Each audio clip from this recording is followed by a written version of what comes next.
how to link your socials to webhooks on Discord. So basically what you're gonna have to do is simply go to this website, which is called iffttt.com. So this is the website, and then you're gonna have to simply create a free account. Then simply click on create, and after, as you can see, after creating an account, navigate to create. This allows you to make your own connections. For this, you select your chosen social media. It can be Instagram or Facebook or other social medias, and you can then choose a trigger based on what type of content you want to share with your Discord channel. For that, you'll type in webhooks.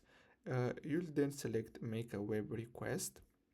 So for the next part, you need to go to your Discord channel. So go to server settings and locate webhooks. Once you're in that category, create a new webhook. You can edit the name and picture as you please. So here you're gonna see that you're gonna have your webhook, and this is very important. So you're gonna have to simply copy this URL, and then what you're gonna have to do next is simply go back to the website and paste the URL that you copied into the URL form right here. And after that, you're gonna have to follow the rest of the settings. So make sure to enter those settings and then just click finish, and basically that's all. So I hope you found this video helpful. Thanks for watching.